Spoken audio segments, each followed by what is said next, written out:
Record. Oh, okay.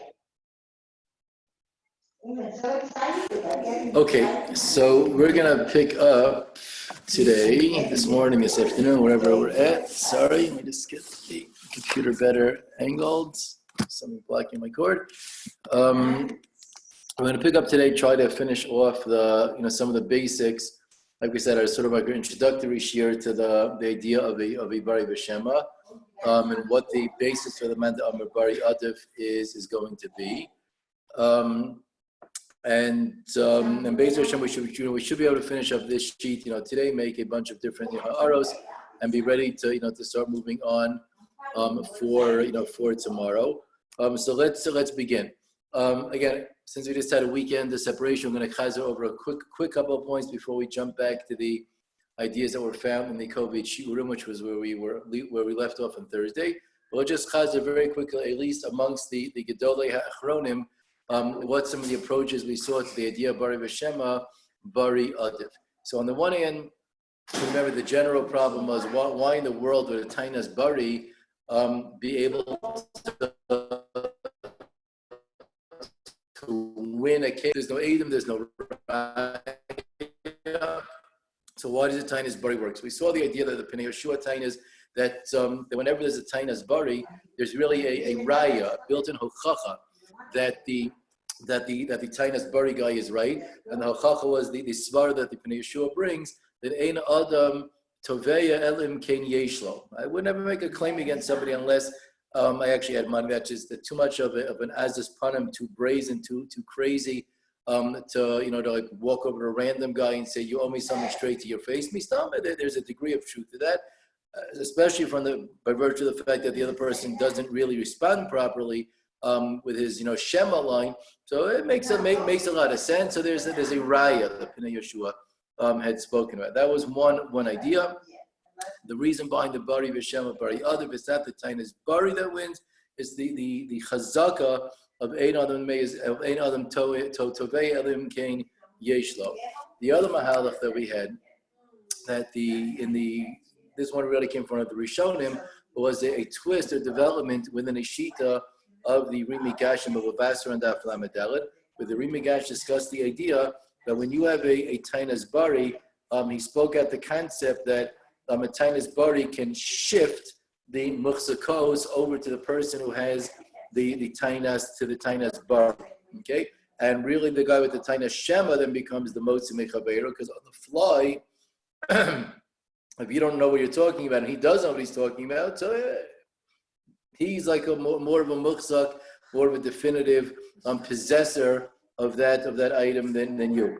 As we pointed out, that although the particular case that the Rimi Gash spoke about was the case where no one actually had physical control over the item or chayfetz in discussion, but nevertheless, an extreme application of Tosas' concept of a bari tov and a shema garua might have led one to the idea. Again, if you follow that thought in a very far extreme, might have led us to the idea that say that the actual dynamic really does change, right, into the idea of saying that the bari person actually becomes the muchzak. So once again, it's not that the tainas bari is winning; it's that he's the muchzak. You're not being motzi mama from a muchzak, but rather the muchzak is actually the one that's winning. That brought us to the next stage, which was the COVID shiurim, where we saw on Thursday, Rabbi Chanan, a very, very quick line that we read. Rabbi Chanan describes that the truth be told, there's a basic difference between what we developed the other day in Eid Echad, which is not believed in Dinei Maminis, and the Baal Din himself. He's actually better than an Eid Echad, because whereas the Eid Echad is trying to provide information, so there we say that an Eid Echad is one guy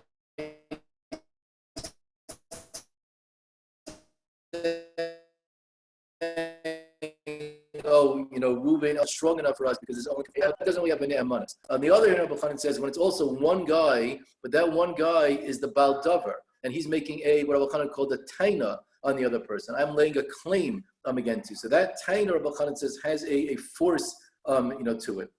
As he calls it, midin taina, you're zoche b'ta'anaso, kevin shechaveiro eino toing klum. The way we explained Rabbi Chanan the other day was that what Rabbi Chanan seems to be coming and explaining, that a taina that you have on somebody else actually has some kind of a real legal status. The taina is mechayev, a response, right? I give a legitimate, understandable taina. So what do you say back to that? Someone just made a very interesting claim against you, like, hey, that what? So like he's raising an important point. What do you say? If you have a counter taina, okay, so then, we're back to the drawing board. We have a lot of question marks. We don't really know. We go back to the idea of ukim imona, b'chezkas mari. But if on the other hand, you don't have any form of a legitimate counter taina at all, and you don't respond to that other person's taina, the zchus that you have through your taina is able to win the case for you. Now, that idea that a taina the taina is mechayiv something, is mechayiv a response. In other words, the taina that's an actual claim against you as opposed to me stating facts in the ground. You're not believing the guy because of the facts that he's establishing. You're believing the guy because of the taina that he's leveling, we'll call it the attack that he's making, the verbal attack that he's making on the other person.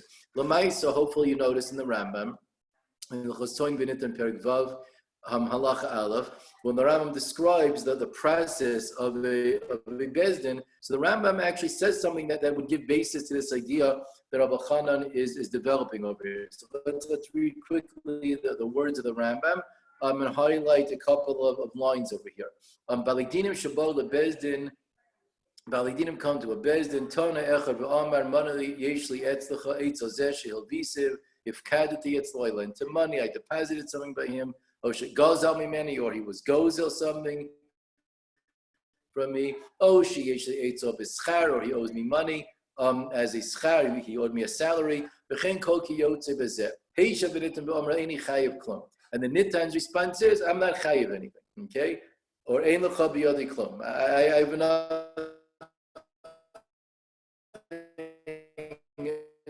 nothing of yours. Oh, you're lying. It's not true. Here the Rambam says something fascinating. Let's look at the words of the Rambam very carefully. Ein zu tshuva nechona. That is not the tshuva nechona to what he said. That's not a proper response to what he said. Ela omer bezdin lenitan. What the bezdin will say to that nitan, to the person who just was tainted against, hashev al ta'anaso, responded to his taina. Parish as a tshuva. You explain what you're saying. Kamosha Parish Zed Tainas at the same exact way. He had a very exact, careful, detailed taina. And again, I'm paraphrasing the Rambam, but the Rambam goes on and explains. We tell the person, well, explain. Are you going to say, no, I didn't borrow money from you? Are you saying, no, I was never a shomer of your thing? Are you going to say, I didn't steal, from you? Or you're going to say, I never hired you as a worker. But just to say, I don't owe you anything, right, without giving any kind of an explanation, says the Rambam, that's not a legitimate thing. Again, the important words of the Rambam is, Ein zeh tshuva nechona. That is not the right answer to his taina. Rambam continues, V'chein shara tainos, and again, emphasize the following words. And why don't we accept that blanket, very general tshuva, that very general response that the guy responded? Maybe he doesn't really know. Maybe he forget. He's making a mistake. He just says, I don't owe anything. That's way too broad. If you're going to be specific, the Rambam says, what's clear? You understand exactly what you're saying. You know what you understand what he said, and you're spelling out what your response is. So good. You want to take a shvuah, that's your problem, but you're not saying it's something that's so broad in general that we're not even convinced that's like any real response to this thing. I'm skipping a couple of lines, the second to last line in the Rambam way it's printed on the page. Even if the nitan is a great chacham. So you're not going to lose out by responding to his taina. Tashiv al tanaso. And you should let us know, inform us how and why is it that you're claiming that you don't owe the guy any money. But the key line, right, that's there in the Rambam 3 times in that halacha, again, 3 times the Rambam has the expression, a tshuva nechona. Right? You have to answer and respond a proper response. Ein mekabel mimenu tshuva zu, he says later. If it's too broad, we don't accept that answer. Or tashiv al tanaso, he says at the very end of the lacha. You're supposed to answer back to that guy's taina. So it could be that and there's a Bach who points out a Choshmishvat Simin Ayin Hey. The Bach writes in reference to this Rambam, which is that the follow-up, if you don't have anything back to say, if you don't give a tshuva nachona, then you're going to be chayiv to pay for that, because he has a taina against you, and you didn't respond in any kind of a proper way. You're going to lose out to the taina. That's the schus that a taina has.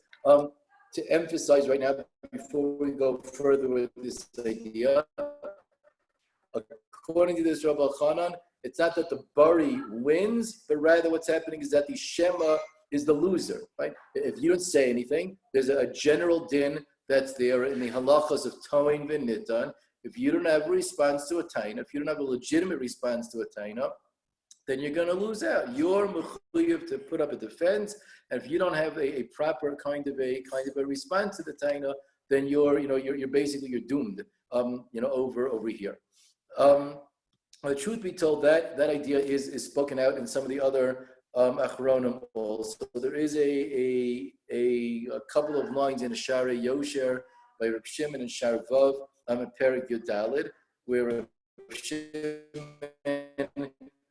discusses, again, very quickly, but he says that the Shar Yosher says a line that's there, but the main place that was brought up, aside from whatever Moshe's own pshat was, but if you remember in the Igros Moshe that you have on your on your sheet, so you notice there's I happen to think it's a fascinating Igros Moshe, largely just because of the history parts are there. If you notice that the tshuva that was here in the Igros Moshe was a discussion that Moshe had on Yud Kislev Tafresh Pei Beis, so many years back in Luban. Luban was the city that Moshe was the Rav of in Russia before he escaped what became Soviet Russia, and he was there as part of the whole Soviet takeover, etc.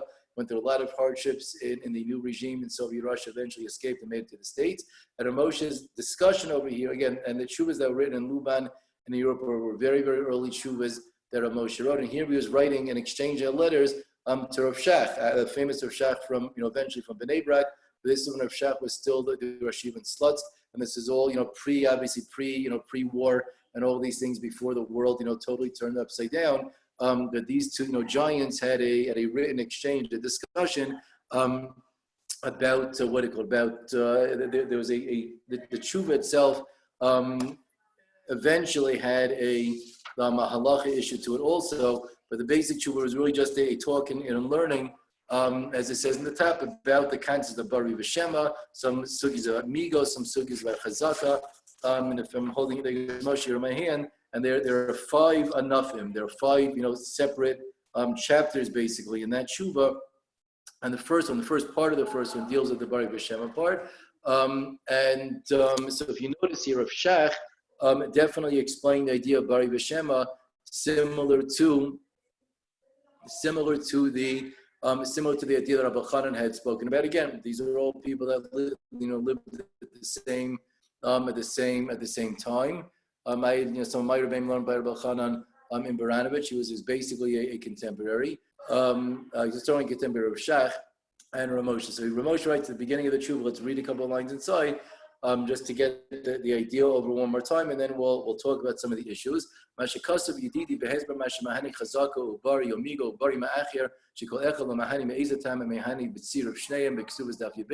come when you're giving a tainas bari, but there's also this, that, or the next thing, which either one of these factors wouldn't really let you win a case, which has been our issue. Like, why does a tainas bari possibly win? So you, Rav Shach, wrote, Vishum shebedin toin v'nitan hu she'im echad toin mechayiv mechuyev chaver lahashiv hein olav. If someone has a taina, the other person has a chiyuv to respond to that taina. Yes, no, what's the story? V'tshuvas shema eino tshuva. right? And a shema doesn't count as an actual legit response. But Reb Nachman, Reb Yochanan Tzarvei below bir taina ve'ena mechuyav elahashiv. And the way Reb Shach explained things, he added a part that Reb Chanan didn't. That Reb Nachman and Reb Yochanan in the Gemara who say that you're actually going to be pater, but bari v'shema lav bari adif. They don't deny the principle that you have to respond and reply to a tainas bari. That is true. It's just that Reb Nachman and Reb Yochanan would have held that unless the guy has any kind of proof to what he's saying, that's not even called a taina in Beis Din. In order to have the status of a taina, there has to be some reason why I would believe in it, and therefore that taina, without any kind of a raya to it, the nitan has no chiyuv to respond to. Memela, he wins with his chazaka, right? But in theory, the way Rav Shach was explaining that all the man amrim in the Gemara agree to the dynamic that the taina demands a tshuva, and as the Rambam calls it, a tshuva nechona, right? And if you don't have a tshuva nechona, you're going to be chayiv to pay if you can't respond to the taina. And the machlokas in the Gemara, the way Rosh Hashach explained is a taina's bari by itself actually considered a taina or not? Or does there have to be some other kind of support to that, to that taina? Now, Rav Moshe himself didn't really agree with that idea. One of the questions that Rav Moshe, he has a couple of questions as he saw, and Rav Moshe pointed out that first of all, that whole idea, once again, for sure, does not fit with the sheet of the Rabbeinu Yonah that we saw the other day that allows a tainas bari to paskin for us in areas of Isurim. Again, I'm hoping we still remember that Rabbeinu Yonah very, very clearly, right? We remember that Rabbeinu Yonah, right? When the husband tainas Pesach Pesuach Matzasi and your Aser, right, to the rights of the Chumrah, and Rabbeinu Yonah is a Chiddush. If the says back, Misha Irastani and Nasty, she's Net Menace, and she's going to be Muteris. Why? And Rabbeinu Yonah quotes our Gemara, Bari V'Shema, Bari is Adif. So as Moshe points out over here, and in Svar, this is very true, like this, that really doesn't fit, that idea in these slides. What do you mean, Bari V'Shema, the Bari is Adif? You're talking over here about Isurim. There's if the whole idea, according to the way that Rav Shach explains, is that you have to respond to a taina. Responding to a taina is an issue that comes up in the world of Dinei Mammon. That's in the world of Beis Din, not in the world of Isurim that she is the Pesach Pesuach. It's a fact. He's saying it's an Isser that's there. So why would a taina mati or the taina over there? The truth is, one could also question why that the whole idea of a bari b'shema would only apply by a bari tov, which is at Tosfos points out, right, that she's sort of backed into saying that because otherwise you have a steer between the two opinions of Rabbi Yehuda. But Lamaisa, right, one could ask a question. There are answers to this question. I think you could all think in Svara to answers to this point. But one definitely could ask a kasha, why do I have to have a bari tov? And any kind of a taina's bari. The other guy has to reply. I said something at best, and I leveled the taina against him. So why shouldn't he be chayiv to respond to that? So why is bari b'shema only bari adif if there's a bari tov and not just any random taina's bari that's there? The last point that Moshe raises is actually very interesting. Moshe says he's not even sure that the entire principle is actually true, despite the fact that we just pointed out that it might come from a Rambam. Moshe writes in the part I underlined for you, Ikar HaYesod lo nira klal, that the principle I don't agree with. The Mehecha Teis Nema Shemechuyev HaMuchzak L'Hashav Al Tarnaso. Where do you get the idea from? Why would you even think to say that the guy who's a muchzak on the mammon is responsible, is chayiv to respond to that other guy's taina, and if he doesn't give a good response that he's chayiv to pay, why should that be true? He's a muchzak, and that's what they call it, and that's it.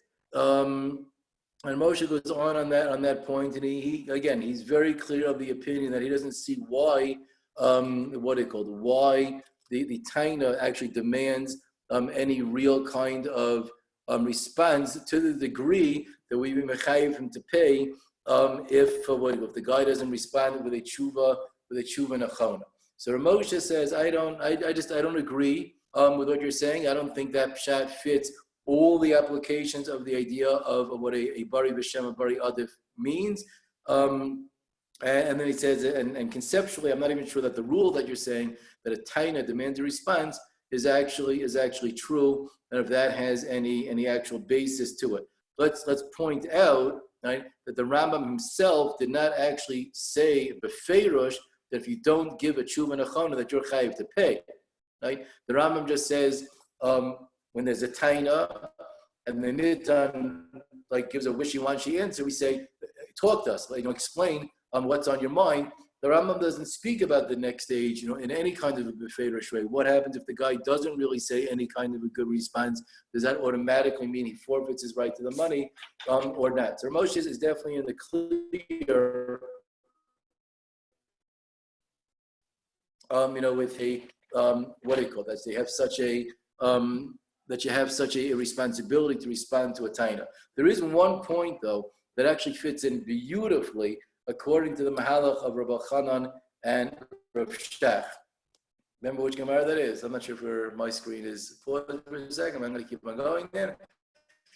Because everyone keeps telling me they hear me even if you're all stalled like ice. Shkach, okay, Chacham Moshe. Since we got some guys with thumbs up, which Gemara fits in beautifully?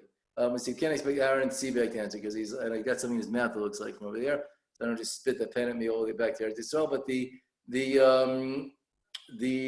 give me a Gemara that mamish makes so much perfect sense according to the Rabbi Chanan and Rav Shach. Exactly.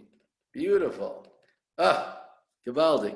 The Gemara in Baba Basra, which Gemara in Baba Basra? The Gemara says that a tainas bari al yidei achir. Remember that line in the Gemara? Bari al yidei achir doesn't count as a tainas bari. You have to remember that line in the Gemara? Anyone? Okay. So the Gemara at the end of that sugya there in Baba Basra brought up the idea that a taina that was made by somebody other than the actual Baldin himself. Again, do we recall the idea? Remember the sugya in the Gemara? There's some guy who one of the family members, taina, is this is our long lost brother, right? But the long lost brother didn't come in and make that claim, for himself. So the Gemara discussed when the brother claims one of the known brothers, etc., and he maybe should have a right to the money also, because I'm stating a tainas bari, and you have to give us over the money. The Gemara says, do you have a raya from there? The money, the main part of the family is not muchiyuv to give that long lost brother,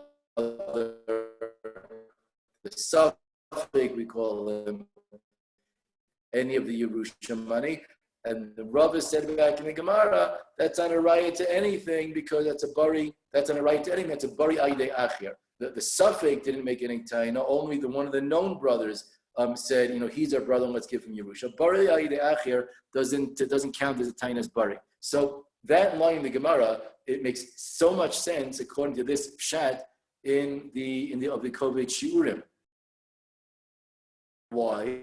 Because what we'll explain is the only time something has the status in halacha as a tainas bari, right, is if it's actually offered by the baldin himself. If you're not the baldin, then you're the stam, saying things on behalf of somebody else. Remember Rabbi Chanan's comparison. That's like an eid echad. That's like some random aid coming and saying, you owe him money. But when in Dinei Mamonis, one aid doesn't mean anything. You need two aidim for there.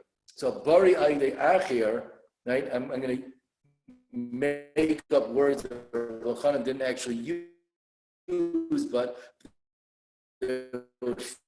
his approach the bari ayde acher is the halachic we have, and that's not going to work. If you want to have a taina, that means there's a fight between me and you. We're debating, we're arguing about something. A taina needs a response, but not outside guy.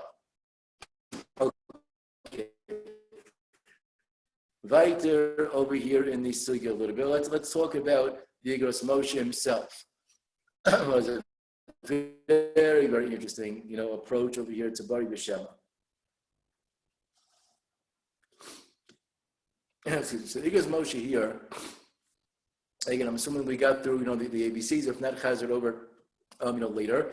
We're just going to try to, summarize. Also, still working against the clock. Igros Moshe brings his own mahalach over here. The East Siders and all the Ramosha fans that are there. Ramosha had a very, very unique mahalach at how to develop a svara. He had a very interesting way of being medayik things, in Lashanos and the Gemara. He was a very, very original, thinker. And part of what made Ramosha such a giant in Psak Halacha was part of his mahalach in Psak Halacha was always to bring things back, to a Gemara. He would go through a sugya. He made very interesting diukim and the terminology that was there in a sugya, and then they led him to a lot of different ideas that oftentimes other people did not agree with. It was very, very interesting.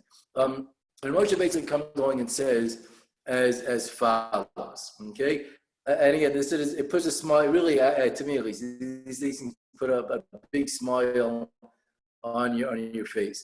And Moshe is medayik that the Gemara uses a funny expression. Bari ושמא, and what's the phrase in the Gemara? Bari is correct. Bari is adif. So you are mouthing the words.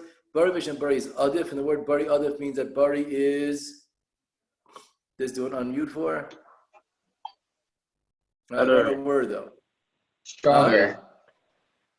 Stronger. Stronger. Preferable. That's the word I would use. Very good. Okay, thank you. How about that? We're on the same team. High five.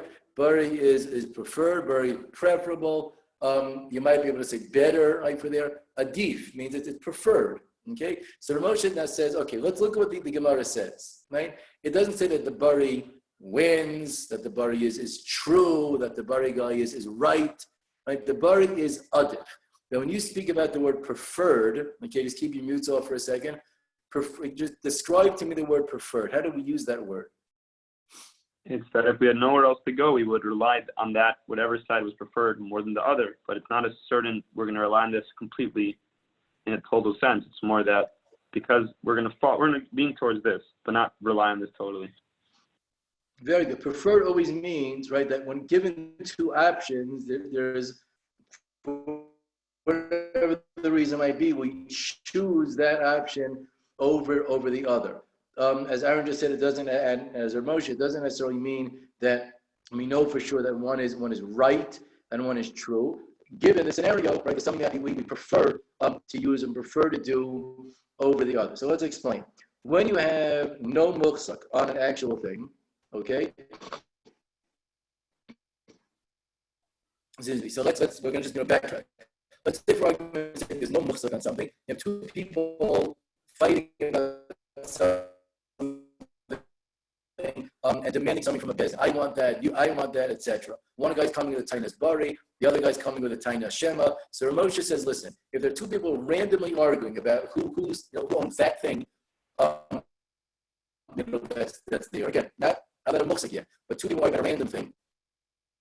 So the idea of bari being adif, okay, Moshe says means when you look at that picture, the guy who's coming with the bari,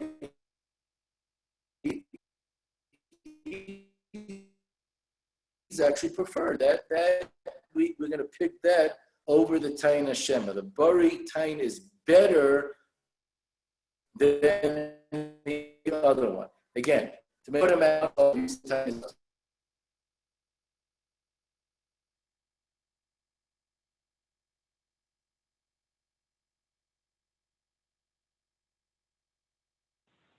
Well,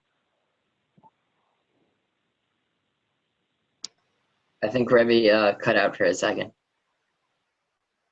Yeah. Okay, good. That's not just me. Can't hear him. Okay, thank you. Oh no. Okay. Well, I guess we should just wait this out. Moshe Nasser, nice shirt. Thanks, it's Rosh Chodesh, so I decided to start wearing white on Rosh Chodesh. Super shy. Aaron Wenger. And Rebbe's gone. Boy, did you just psh yourself? No, Aaron Wenger. Benjamin. As long as you didn't do it to yourself. It's No, I'm not like that. Boris, your host. Thanger, are you also wearing a white shirt? It's Rosh Chodesh. I only did it in yeshiva because the first Rosh Chodesh I saw people doing it. I'm like, oh, this is a thing. I never used to do it. And at home, to be honest with you, I have no clean shirts, and this is like one of my only clean shirts left. So I was like, okay, it works out No, great. we need to wear clean shirts if we're not leaving the house. Let's be honest here. No, there's a difference between clean and having like really dirty. Whatever. Okay. Suvek, you're not wearing pants, are you? It's actually a very recent development that I am. Very recent development, as in the last 20 minutes. I'm back now. Like, I don't know what happened. Why disappeared again? But okay, Chevra, let's roll. Can you hear me? Am I audible now? Okay, I hope so. So Moshe comes along now and says as follows: the main chiddush of the idea that bari is adif. Again, you have to look at the picture that's over here. When he claims his tainas shema, bari and a shema, right? So the guy who says, I don't know, right? Manu biyadachav hala omer, right? In the Yodea, that I don't know, that shema creates a reyasa in his chazaka. In other words, it's true, like physically you have the money in your possession, but the fact that you're saying, I don't really know, maybe that money belongs to you, and I'm admitting that there's a chance that the money belongs to you. Shema, right, maybe creates a scenario that says, so what do I have over here? He has a bari, right? I don't really know that guy is a muhsak. So now I'm not really sure. Claim this guy again. Here's the chiddush of the shita of bari adif that shema, right, makes the whole his whole stance a little bit wishy-washy, and it makes his chazaka shaky. That's the important part that Moshe has over here, and on that fly. Right? I don't really know that guy has a chazak anymore because he himself is admitting, right, that he's not 100% convinced. The other guy has a tainas bari. I don't know what to do. So what's the line that Yehuda has in the Gemara? When you have a bari v'shema, the bari is, one more time, it's adif. Given that I don't really know 100% what to do, right? So I can't totally rely on that chazaka. That's a little funny. And in this situation, the bari guy is the more likely candidate to be able to win. Again, the way Moshe is explaining is not that there's a raya going for him, right? Not like the Pnei Yeshua had said, or like that Rashi we saw on Dav Tav Zayin. And we're not saying that the bari guy has a status of a muchzak like we saw in that Rimigash. We're not saying like the Kovet Shurim that the bari wins because of the strong taina is a mechayiv response. No, the bari is simply adif. The bari is simply a preferred option.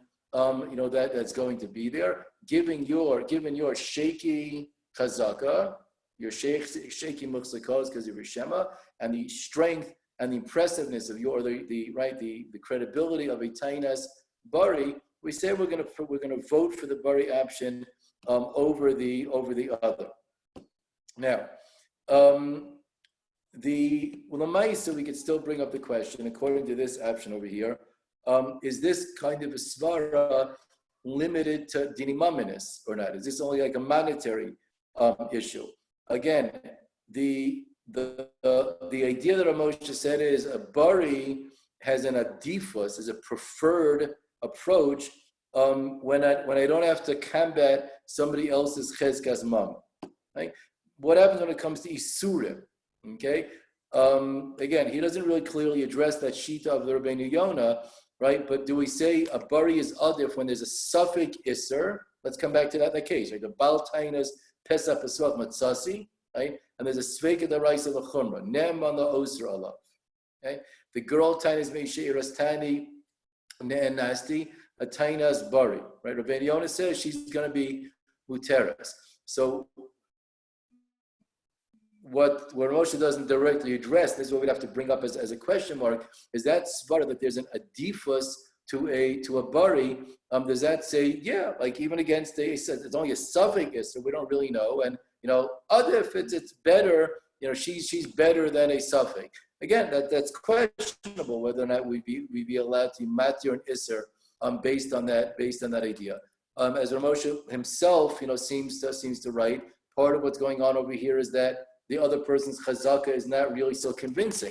But a sveika deraisa, right, which mitzad din has to go to chumrah, it's still not so obvious that there's an adifus to a tainas bari. So that's a little bit of a question, that's there.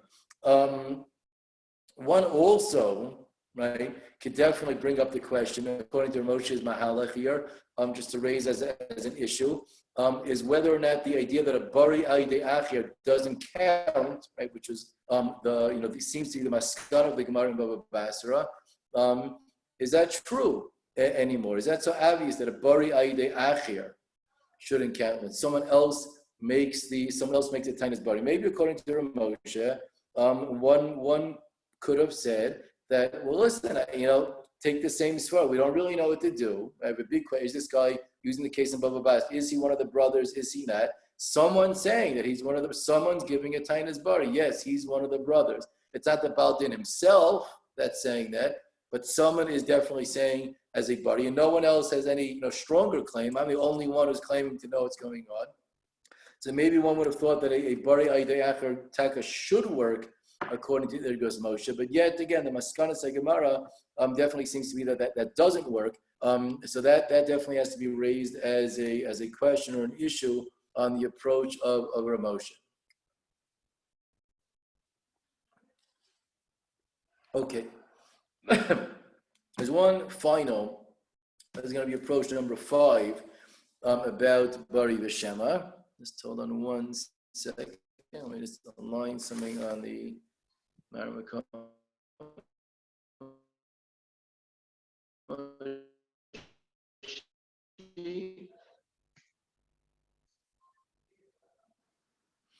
Yeah, okay.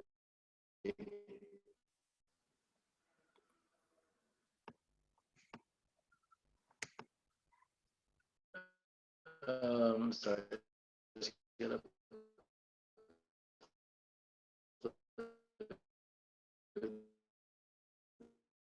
Appears I can see a little bit better, and okay. Oops, sorry.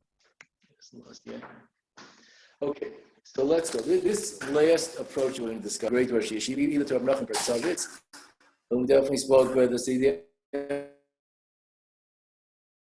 and also to Rav Shmuel Razab. Shmuel was found in the Shura of Shmuel Baba Bas and Kufam 8.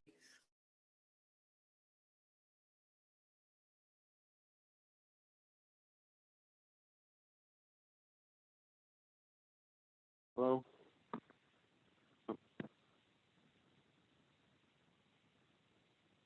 Okay, sorry about that again. I just again. So let's go. Following idea. When we say again, Bari is adif. So there, נחum explains is that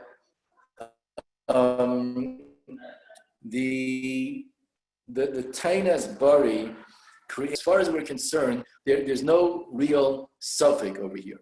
Okay, I'm going to repeat that with different words. The din is going to come along and tell us that we're starting off with some kind of a debate. Manili biyadecha, hala omer ein yodeya. Right? So the Mad Omer that says bari is adif means that, again, just to give all the background, right? The whole principle of a muhsak says, when in doubt, right, we let the money remain by the muhsak. Okay? Rav נחum comes and explains that the shita that says bari is adif says, there's no doubt over here. There's no reason to apply the rule of muhsak because I'm not really dealing with any kind of a suffix. What do you mean we're not dealing with any kind of a suffix? I have no reason to assume in halacha that a person who says something is lying about something. Okay, I'm going to explain why this is different than the opinion of Shua in a minute. I have no reason to assume that somebody's lying. We assume what people are saying is true. Now, if the other person was machish, right? Let's say the nitba says no, it's not true, right? He has his own time as bari back. I don't owe you. I never borrowed. I never, whatever it is, right? Or like the mission by Messiah that you want, right? The shula died. No, the schura died. I don't owe you money, for that dead cow. Okay, so that already now we're going to be able to call it a suffix. We don't know. The rule is going to be a motzi mechaver lavaraya, and a muhsak is going to win. The moment that the nitba only comes along with a shema kind of a taina, what that basically says is, okay, so he's saying something that's very definitive. He's not sure, but again, him that's a degree of credence or credibility to the taina's bari of the other person, because I'm not denying it. I'm saying maybe that's going to be true. And since I don't have any from says, so bari is going to be adif. Again, the concept being, right, the reason why the bari is going to be adif is because since I don't know any better, all I have is sounds like a straightforward, legitimate claim that's there. Again, emphasize, we're not saying that he wins because the other guy didn't have a good response, right? Your chayiv is going to win this thing. I don't have anything in front of you now that causes the Bezdin to say, we don't know what to do. There's nothing going on in front of us that says to the Bezdin, maybe we should apply the rule of a muhsak. The taina is bari, you have a taina shema. I'm going to use Moshe's diak. The bari is adif in this case, and once the bari is adif, there's no.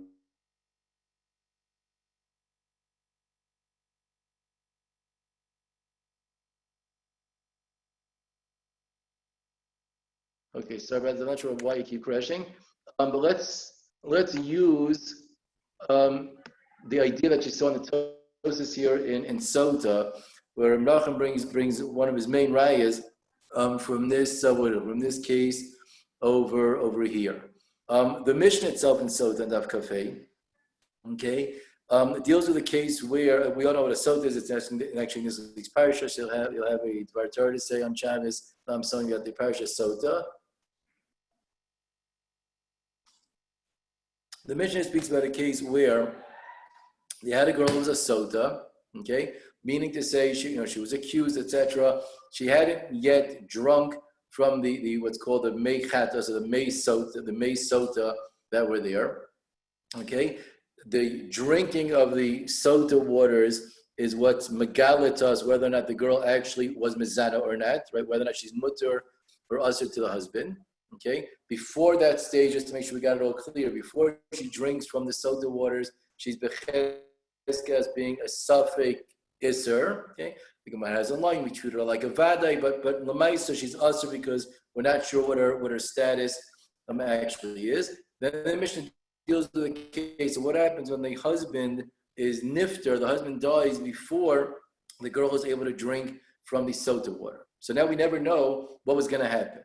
Okay, Beis Hillel says in the Mishnah there that they don't get their ksuba, meaning the husband's family is not muchayiv to give her the ksuba money because they can't make her drink. Okay, only the actual husband who made the kinui v'stira is mechayev her to drink. Again, those are other mishnayos and other sugyos Masechta Sota.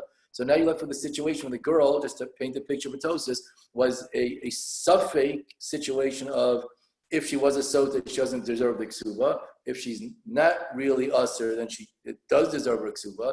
Had she drank from the mei sota and been proven to be innocent, she owed the ksuba, right? But we don't know right now. So Beis Hillel has a din that she doesn't get the ksuba. Okay, she doesn't get the ksuba. The Gemara has a line when it explains this what do you call that psak.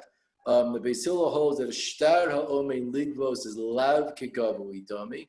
That a shtar, the girl is a shtar ksuba that was supposed to be collected on, but we don't look at that as if it was already collected. The shtar, it's a debt that the husband owes. The girl, the isha is coming and being toveya the ksuba money from the yorshim. Okay, and they, right, just to explain all the dynamics, they have a right to say, if you can bring me a raya that you are muteris, we're going to pay you the ksuba. Okay, but if you can't bring a raya that you're muteris, then we're not mechiv to pay you that ksuba at all. Tosas I don't understand. Right? This is the case of Bari ושמא. She's coming and claiming that I'm mutter, I'm free from any problems. I'm owed the ksuba money. Yeah, the Yorshim have absolutely no clue, right, what the actual story was. And here, this Tosas Kasha, don't I have a raya from this Mishnah when I have a Bari ושמא that the Shema wins? I have a raya against the Shita of Rabbi Yehuda. Tosas answers, right, V'yesh lomar me'acher she'Torah asa safek ashetishte.